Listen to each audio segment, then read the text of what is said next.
Welcome to episode 131 from the Shed Ends with myself, Theo, and the other Theo. How you doing? Yeah, not bad. Just a bit of a shame that we didn't really get an autumn here in the UK. I feel it's gone it's gone straight from summer to winter, and not an ideal kind of period of the year to be training for a marathon for. We know it's like wet and miserable and cold weather, but trying to find the motivation for next month in New York, 42 kilometers, and that's kind of like the main thing that's on my mind right now. But looking forward to October, some good fixtures Yep. to look forward to from a football perspective. But yeah, how are you doing?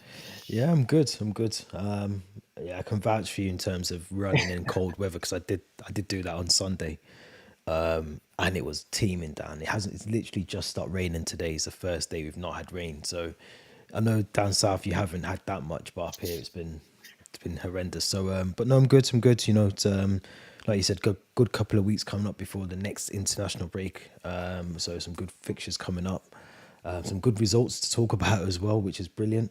But yeah, I'm good. I'm good as always. New to the channel, if anyone's watching this on a live stream or you're watching afterwards, please make sure you subscribe to the channel. And again, link in the description. So again, if you want to go and listen to some of the audio versions of the pod, you can go there, listen to them, go back to one of our first episodes that we did. I think it was against West Brom. I think I did the first one against West Brom. We lost. So if you want to go all the way back, listen to episode 1, you can do. They're all there.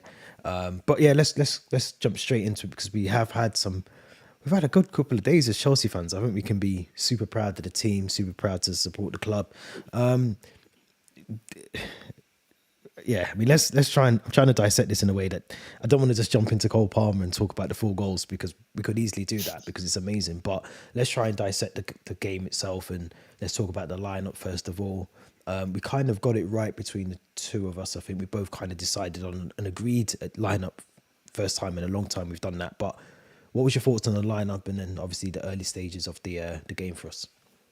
Yeah, I think the lineup kind of picked itself in a way. I think the only kind of ones that we had in maybe our preferred lineup was Tosin for Fofana as the centre back, and potentially I think we had Nkuku as the 10, with Palmer shifting to the wing with Madueke being dropped.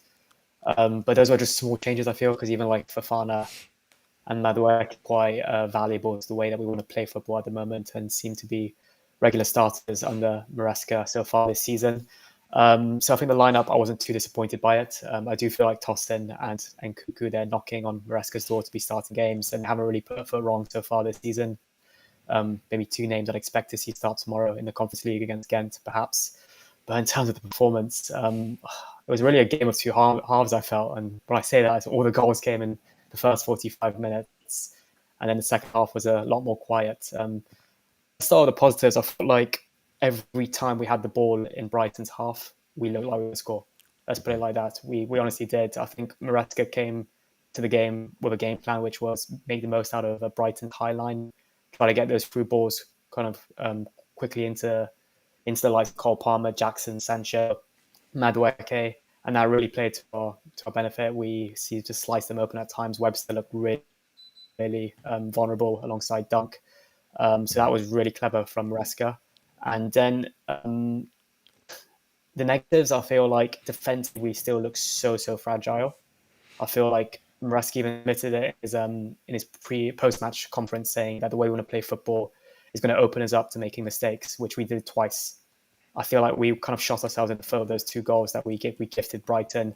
The first one is like a calamity of mistakes. Firstly, I think Caicedo putting Colwell in a position of danger by giving in a short pass in the penalty box where he's surrounded by yellow shirts. He tries to clear it to hit a Brighton player, I think, and then somehow it just bounces in the air and no idea what Sanchez is doing. He seems to have some kind of like brain fart in that moment. I think he did the same thing against Wimbledon last season. The exact same thing. He came rushing out his goal, tried to clear Yeah. it, completely missed the ball. I think either gave away a penalty or kind of let the opponent score. But then it happened again, and it's just an open goal for the Brighton players to score into from his head. And second goal is the same thing, trying to play out from the back, and it kind of just doesn't play out the way we wanted, and they score again.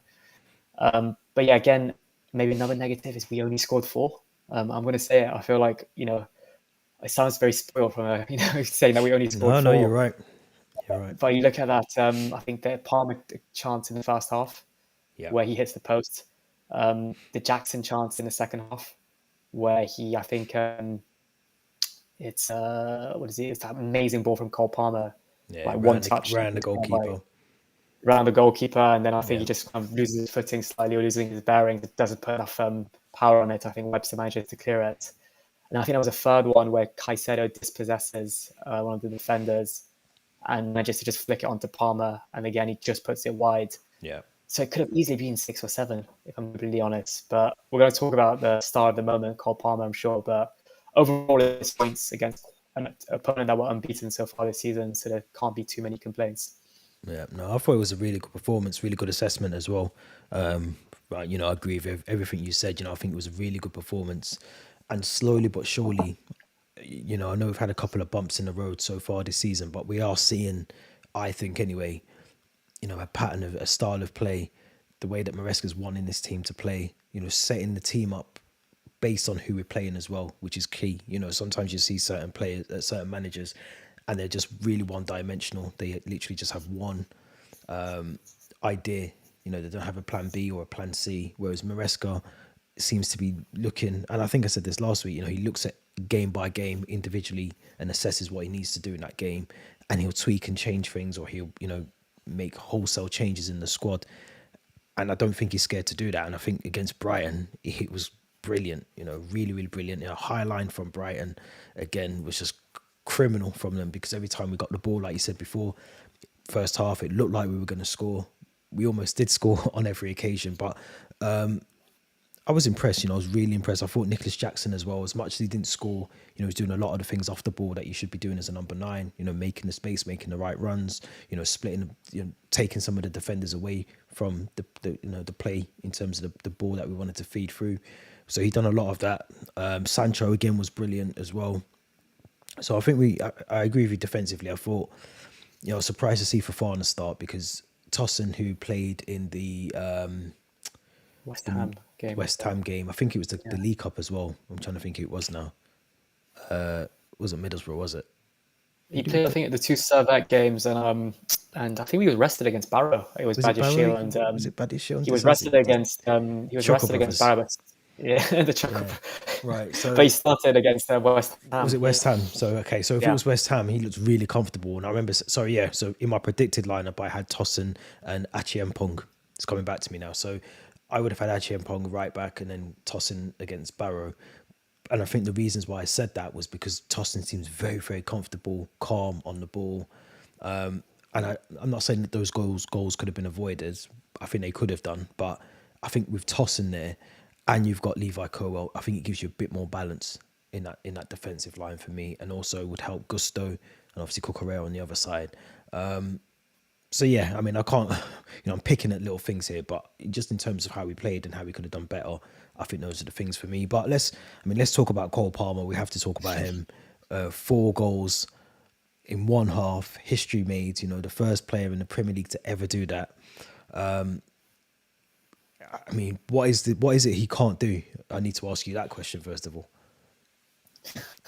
I think he proved that he's human when he missed the 2 chances at the beginning and in the second half. But yeah, honestly, what a fantastic player. I think we were all there was some question marks when we paid 45 million for a City kind of sporadic player or bench warmer at the time. But he's really probably proved his worth, and if not, made us realise that he's such a bargain for the price we paid. And I think that game against Brighton just showed how he's capable of doing it all in a way. I mean, the first finish was a really clever play from Jackson, dispossessing Webster. And then Jackson proved, like you mentioned, unselfish, playing it to Palmer, and comfortable finish for Palmer. The second goal, the penalty, again, though, I don't think he's missed a single penalty for us so far for Chelsea. I think it's 10 taken and 10 scored, or maybe 9 taken, 9 scored. It will come. He will miss one eventually, like Drogba did, like Lampard did, like some of the greats did. But he just doesn't really seem like he feels the pressure. Every time he's over the ball on the penalty spot, he never looks like he feels the pressure. And even occasionally I see these goalkeepers get in his face before he takes a penalty, and he doesn't really seem like he lets that get to his head. And almost just seems to cancel out all noise around him. So that's kind of fantastic. And then the third goal, that free kick. He scored a free kick for us, but I've seen a lot of good free kicks at Stamford Bridge, and that was probably one of the best ones I've seen in a very long time. Just Yeah. from the angle he took it from, the keeper was at full stretch as well, but it was just so well placed. And usually when I got a feeling that like if someone's going to score a free kick, I get my phone out, kind of hoping maybe I try to capture the moment. But in that moment, I just thought he's too far. I've never seen Cole Palmer take a free kick. It's not going to happen. And then he just produces that moment of magic, and you could just tell from Enzo Maresca's reaction, the other players around him, Yeah. how kind of crazy they all thought it was. And then it wasn't actually the fourth goal, but I think it happened in between the third and the fourth.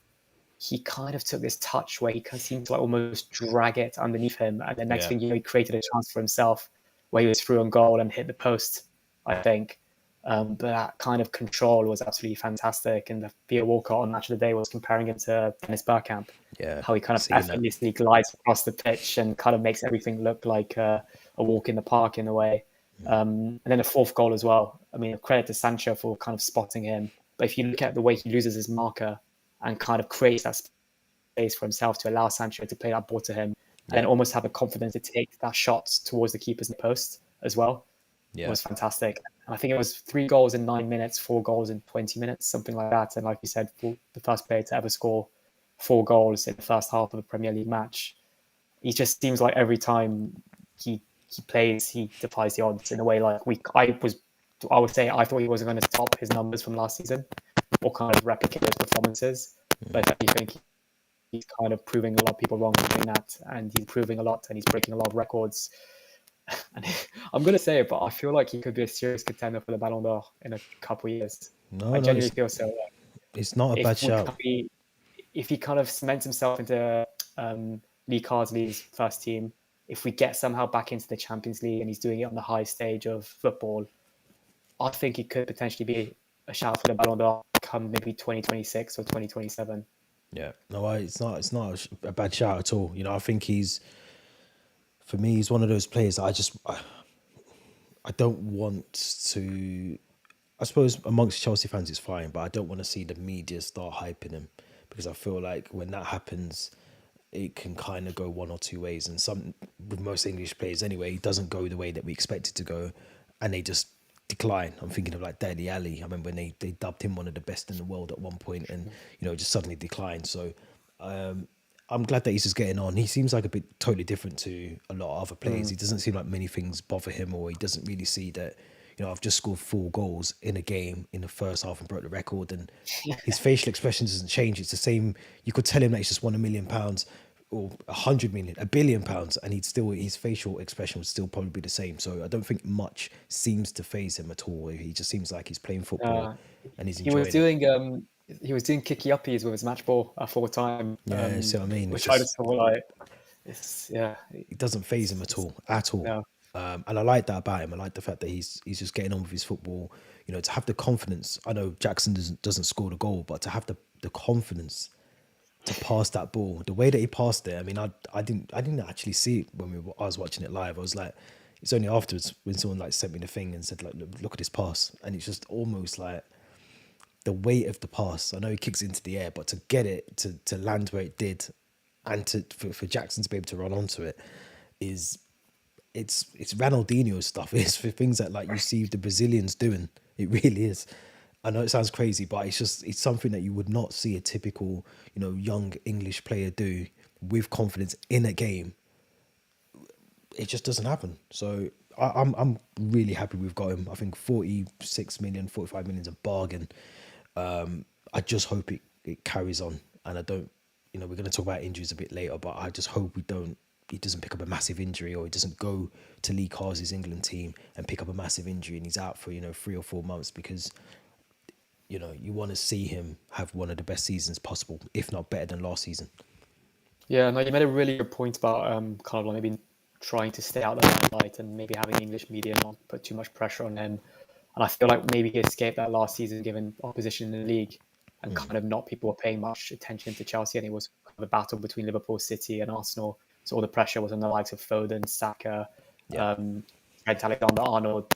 But dare I say that if somehow we challenge for the league or top 4 this season, which I think is looking like more and more realistic now, will the English media start putting that type of pressure on him?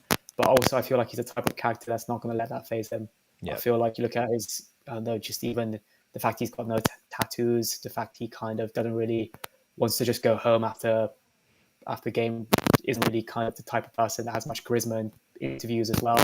Yeah, yeah, It just seems like he just wants to play his football, and almost like that Hazard's type of personality who just wants to play football and nothing else in a way, and that isn't probably the best trainer, but it's just so naturally talented that he can potentially get away with it. Like I doubt he's the first player that goes into the gym as well, and he's yeah. going to be posting gym selfies or anything like that. But yeah, I think we're very, very lucky to have him. And like we spoke on a pod a couple of weeks ago, is we've got him tied down to I think 2032 or 2033 now. 33 now. Yep.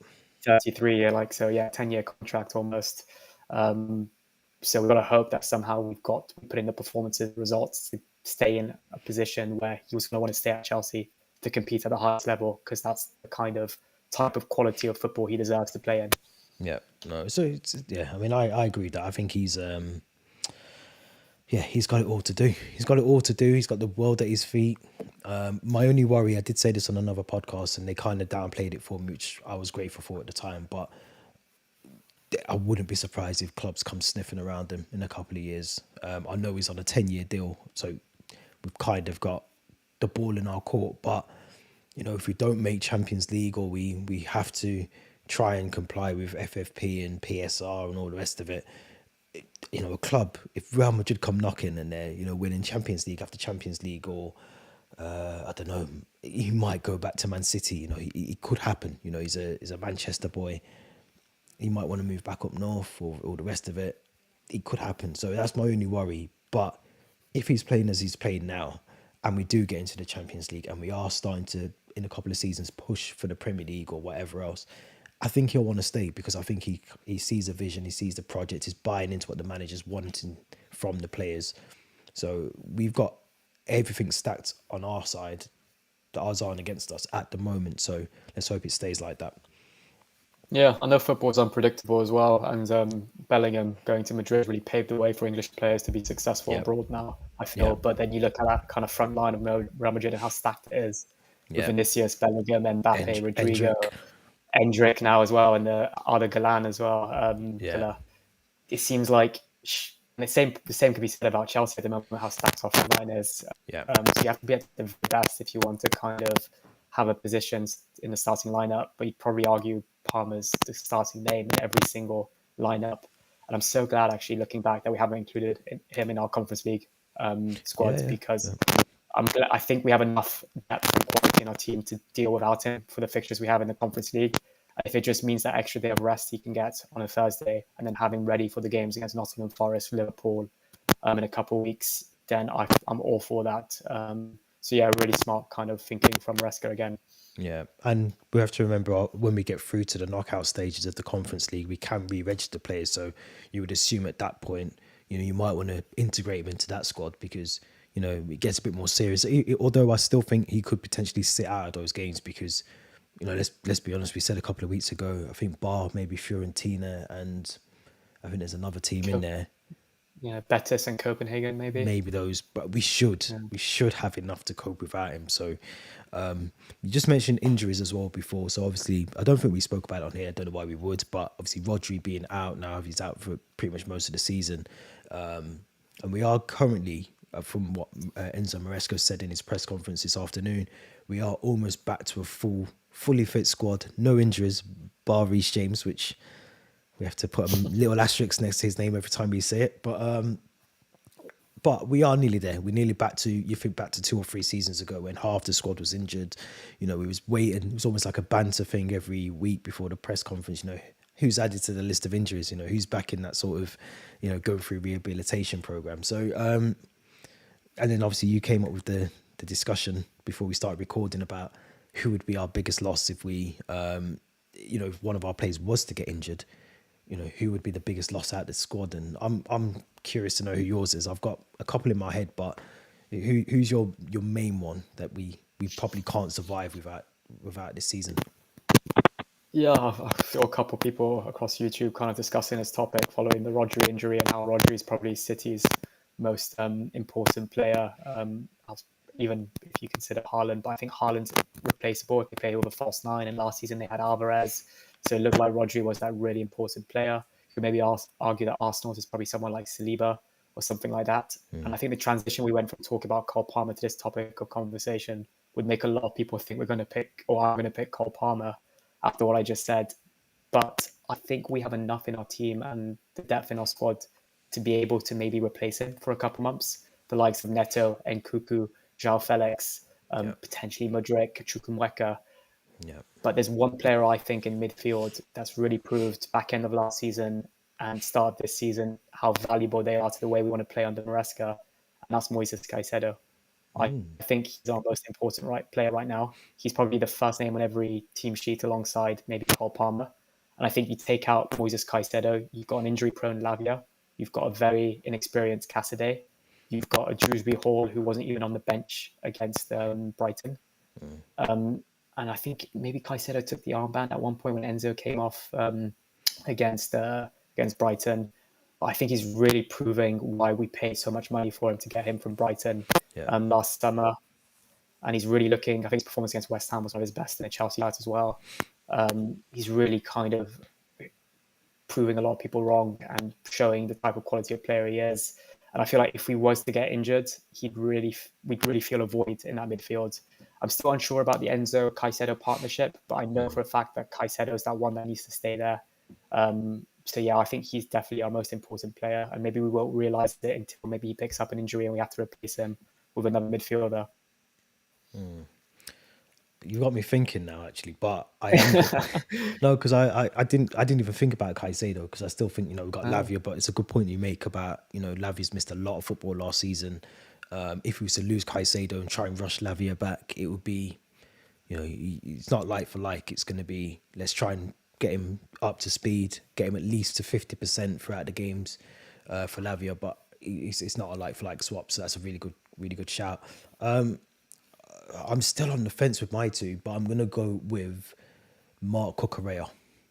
That was my second choice. Yeah, I was thinking Gusto, Mark Cucurella. I think both are probably just as vital in our squad because obviously Gusto, if we lose him, you're looking at maybe Achi Mpong. I know Reece James is there, but again, trying to get Reece James fully fit for 6 months of the season is probably going to be impossible. So I think Gusto for me is massively important because again, who do you put there? We've tried Axel Disasi, that hasn't really worked. I think we tried Fofana there, didn't really work. So that worries me. The fact that we don't have anyone almost like for like that we can bring in for Gusto. But I think Cucurella, the way that Cucurella started the season, the back end of the Euros, going back to the Euros, he was really good in that as well. And even the back end of last season, he played really well under Pochettino's last couple of games. But I think if we was to lose Cucurella and we end up with, again, Ben Chilwell, who I'm not against, again, really good player, just someone who I think is out of sorts with Maresca, as a couple of injuries kept him out of the squad. Obviously hasn't been part of the squad so far, apart from the game against Barrow. I think if we was to lose Cucurella, that would be more of a bigger loss than losing Gusto, because I don't know who would fill in at left back. Colwell, we tried it under Pochettino, didn't really work, and I just don't see who we could fill in there. I really don't. I know, again, Chilwell's there, but if Chilwell's not part of the squad, which it doesn't look like he is, then who do you put there? So it's a great one. I think I was leaning towards Cucurella. I was having this conversation with my brother last night, and he also mentioned Cucurella. I like the look of Renato Vega. Sorry, I forgot about him. No, it's a good point. It's a good point. But still very inexperienced and very raw, probably. Yeah. So you kind of don't know if you fully trust him to play like back-to-back games potentially. Yeah.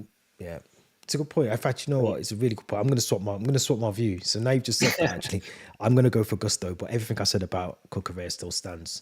I forgot we've got that many players. I forget how many we've got. So yeah, Renato Vega is there. I just don't know if I could trust him against the run of games that we will have come early New Year, where we're playing some really crucial games. I don't know if I could trust him to play back to back, like you say. So both for me are just as important. Gusto and Cucurella. I know I've cheated a little bit because I said one, but yeah, no, I think we have to try and keep this squad injury free, and I think that's one of the things that Maresca is trying to do this season. I've noticed a lot of the time with the back four, he's swapped it around. It's not really been a consistent back four. Maybe one centre back drops out, or you know, we're seeing a mixture of the centre backs. Colwell's clearly the one that is the favourite out of all of them, but you're seeing Fofana, then you're seeing Tazazi, Badiashile starting certain games. So I think he's trying to rest the defence, especially. He might start, and he's doing that slightly with the attackers, with Sancho and Neto, and they're all coming on and getting minutes. So yeah, I think it's a good point. Let's hope we don't have to go down that route though of talking about injured players again, because like I said, there was a point where I think going back to the COVID season, I think back to the Wolves game, I'm pretty sure we only had like 3 outfield players on the bench, and I think 2 Yeah. goalkeepers. So we don't want to be in that situation again. Just remembering the days where we had to play Sanagas at left wing back. Yeah. To be fair, he wasn't that bad at left wing back. He wasn't. No, he improved actually. He did improve, but yeah, I think we had like we had Kepa and Bettinelli on the bench and playing Yeah, Mendy. yeah. It was a shambles of how injury prone our squad was and how susceptible they were to contracting COVID-19 as well. Yeah, yeah. I've got a question actually for you. I don't know if I should ask it now. I will ask it now. So, and this is for viewers as well. We'll get your answer at the end of this actually. But so I was doing a sort of quiz with a mate this morning, and he was like going through a list of players who've won the Champions League with 2 teams. Now there's a Chelsea player in there. I struggled at first, and it suddenly clicked to me. So there's a player that has played for. I'm trying to think of the teams now. Porto and Chelsea that has won the Champions League. I think it's Porto. Paulo Ferreira, isn't it? Oh, was I meant to say that? Is it Paulo Ferreira? There might be another one as well. There might be another one. Oh, I've got him. I think. Do I have him? I've got another one in my head that maybe played for Chelsea and Real Madrid. Is that a second one? Well, there's another one for Porto, I think. And it's not Paulo Ferreira. Don't think it's Paulo Ferreira. You got me doubting myself now. Is it Raul Morelos? No. But that might be one that I need actually. We'll talk about this offline. We're digressing. We're digressing. But if anyone does know, there's one that I want. I'll tell the one I think I've got at the end. Just double checking that I'm not wrong here. No, I think I'm right. Yeah. I'm right. Right. Sorry. Yeah. Right. Yeah. I'm right in the one I'm thinking I am. But anyway, we'll talk about it at the end. So let's go back. What was going to talk about next? I forgot. I've completely threw the whole podcast off track. We were going to talk about Chelsea Ghent, perhaps. Chelsea Ghent. Chelsea Ghent. Yeah. So Chelsea Ghent tomorrow, big game. A game that we should win. I'm just trying to get up Maresca's press conference. He obviously had done that earlier.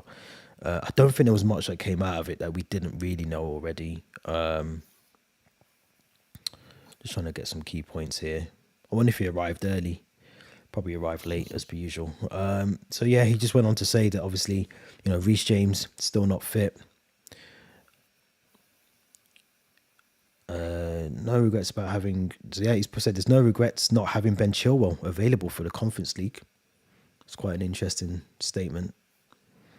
I wonder if that will come back. I mean, we just spoke about injuries. I wonder if that will come back at some point to kind of bite us a little bit. If, like I said, if Cucurella does get injured or Renato Vega gets injured, for instance, and then who do you play there?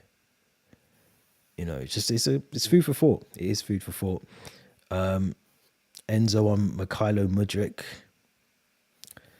He looks like he might get a run out tomorrow.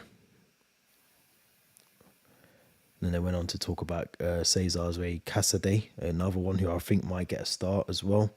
But what's your thoughts, Theo, on Ghent tomorrow? Big game. Yeah. I mean, I know we had the game against Servette, but that was a qualifier to get back into European football. But I'm pleased to say that European football is back at the Bridge. It's not probably the competition we would have. No, it's not the exact competition or football we would have liked, but it's still European football. And I think I've kind of slowly welcomed the idea of having this young team play in the Conference League. Like I mentioned before, being able to travel to a few European destinations this season will be nice as well, to watch Chelsea and going to these type of games against the likes of Ghent, I think we're in maybe like Europa or Champions League, not only a few years ago. So they're decent opposition in the Belgium league. I do think it's an opportunity to rotate a lot tomorrow as Yeah, well. Similarly to how we coped with Barrow, I think maybe a similar lineup to the one that played with Barrow. Maybe a few more regular players featuring. But you mentioned Cassidy. I think he's a player that could feature alongside Dewsbury Hall, potentially in midfield, and give the likes of Enzo and Cassidy a rest. Or maybe you do play Alavia, who's trying to build back his fitness after missing all of last season and only playing a handful of games so far this year. But yeah, I'm excited. I think it will be a good game.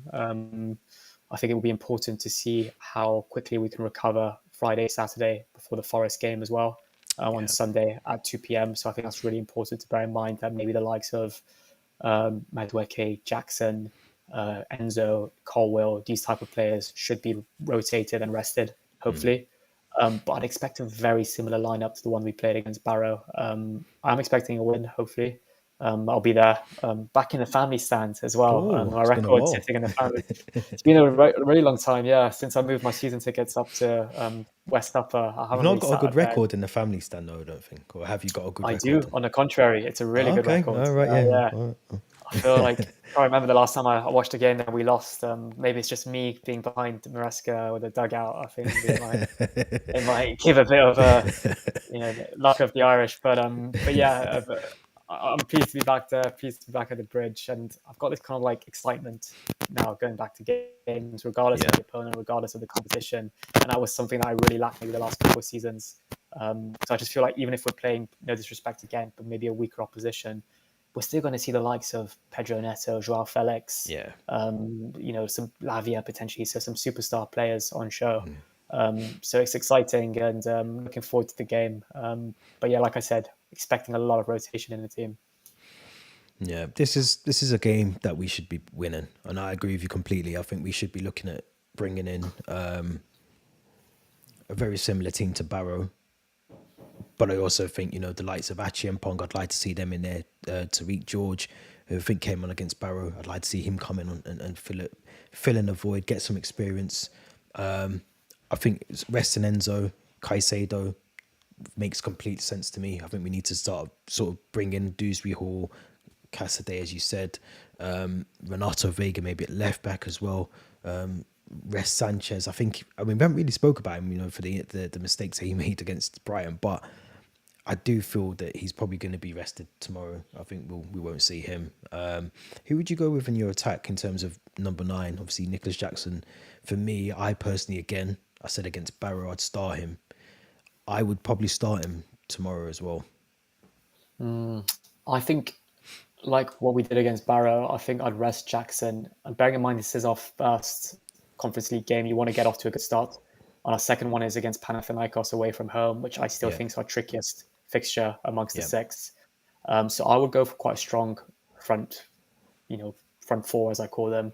So I'd go with Nkuku as the 9, like what we okay, did against Barrow, with yeah, Joao Felix just behind him, with Mudryk and Neto on either side. yeah, That would be my front, my four. And I feel like opportunities for Sancho, Palmer, who's not in the team either way, but Sancho, Madueke, and Jackson to get a rest and hopefully feature against Forest. Forest on Sunday. Yeah, I'm not against that at all because and Kunku. I know it was only against Barrow, but he done amazing.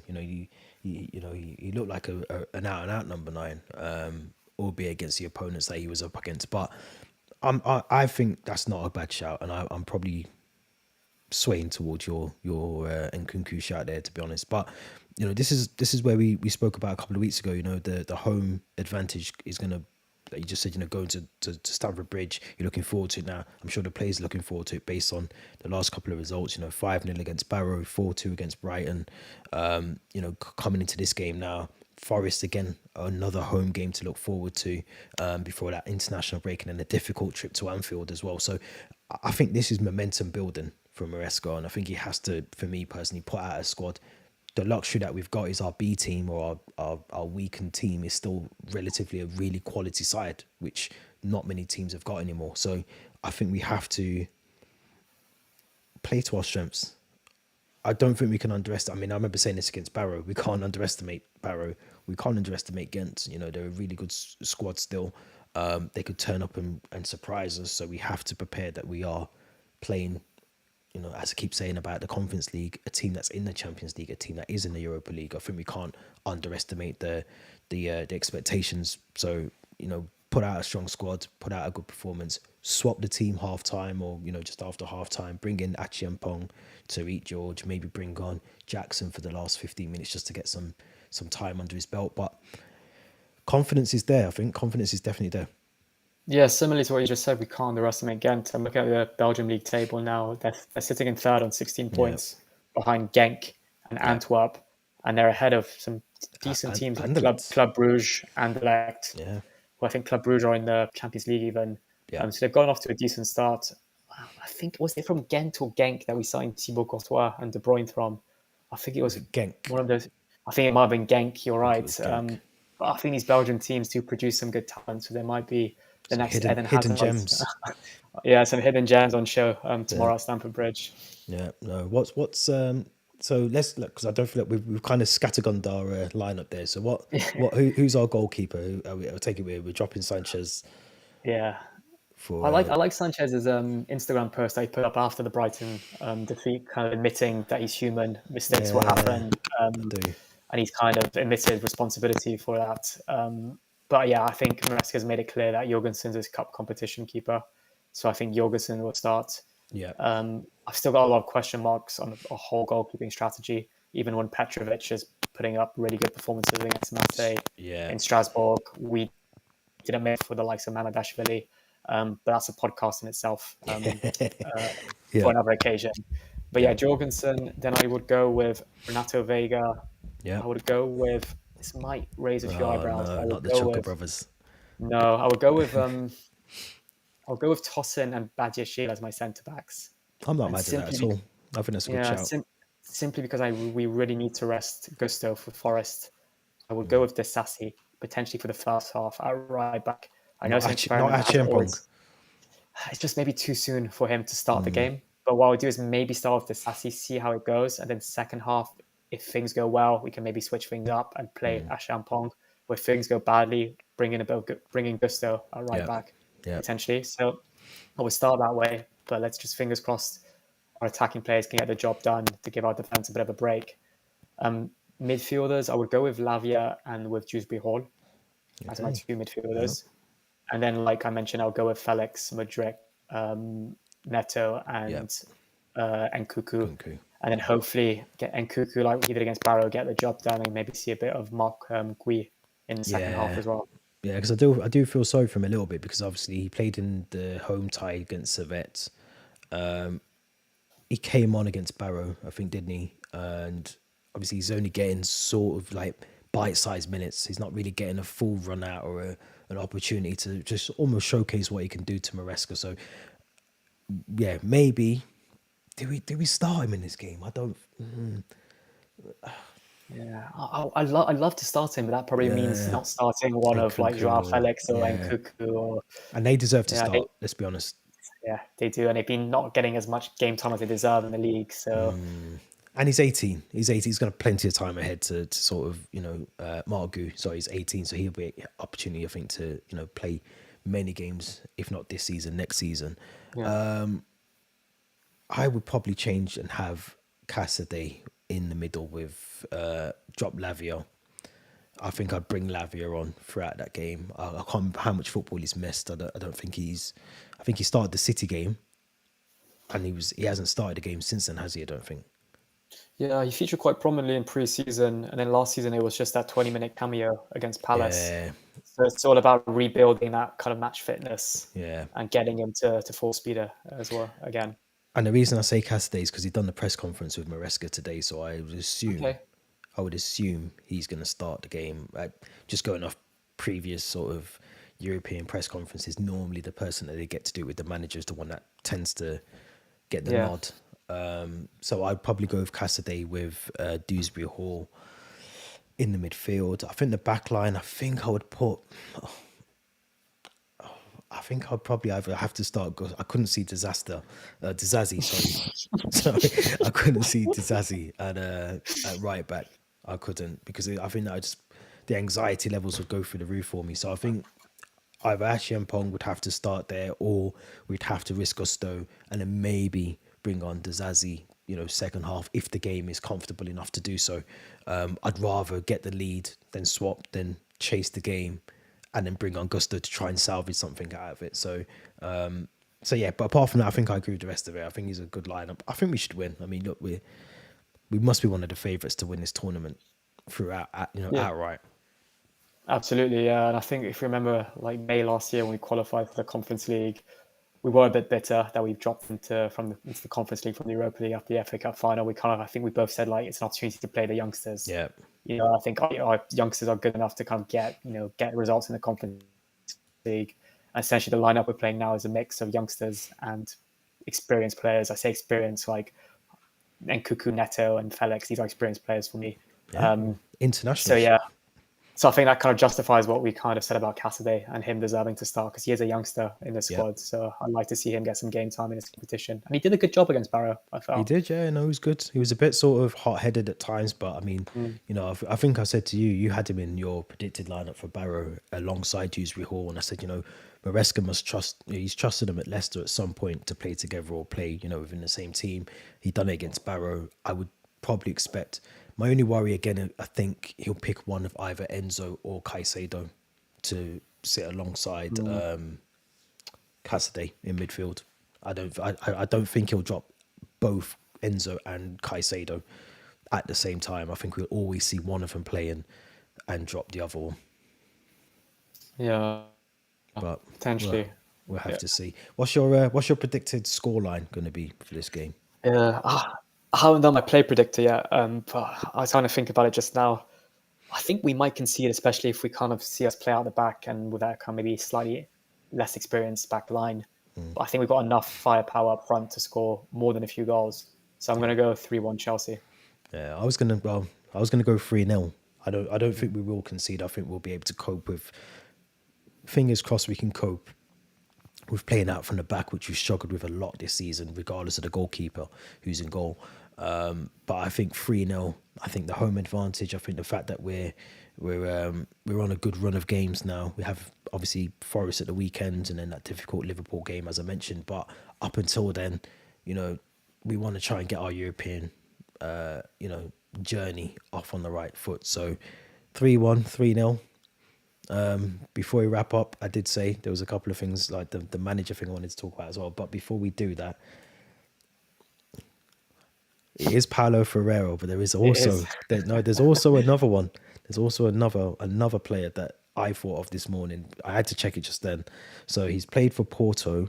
He won the Champions League with Porto 2000 and let me get this right before I get it wrong.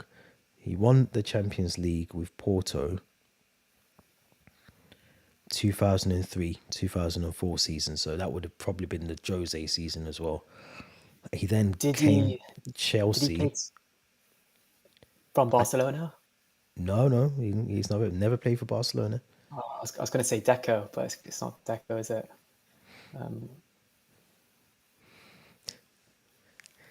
It was a tough one for me, but I got this. I actually didn't get what's his name, Paulo Ferreira. I never got that. To be fair, I don't think maybe he played enough minutes that Champions League campaign to qualify. Perhaps as like a player that may have won it. No, according to his wiki, he's been given the credits for it. So, but there is another one. I can. It's not Ricardo Carvalho. Did he win it at any point with Real Madrid or anything like that? No, just think of Porto and think of Chelsea. I got it right back, isn't it? Jose Bacigua? Is that him? Yeah. Mr. Monobrow. Yeah. Yeah. I was thinking before. I was thinking, yeah. I thought, and then when you said Paulo Ferreira, I was thinking that's so strange. Two right backs. Two right backs have actually won it for us from Porto. But yeah, so I'm still doing the game. If you're interested, I can send you it over. Anyone who wants to do it, I can do it. It's mental. It's really difficult. I think I've got about 13. I think there's 25 players, but I'm at like 13, 14. Clarence Seedorf's in there. Redondo. Van der Sar's won it twice. There's a few players. I'm struggling as Rudiger. Chelsea and Real Madrid. Yeah. Rudiger. That's a good shout. That's a good shout, actually. I wonder if Yes, Kepa, Kepa Madrid will and be in there Chelsea. as well, won't he? They're all coming back to me. This is why we do the podcast, so I can get some cheat codes. The last question before we wrap up is: if you had a Chelsea manager, previous Chelsea manager that you could have back at Chelsea, who would it be? I think I'll keep this answer quite short, but it's Carlo Ancelotti for me.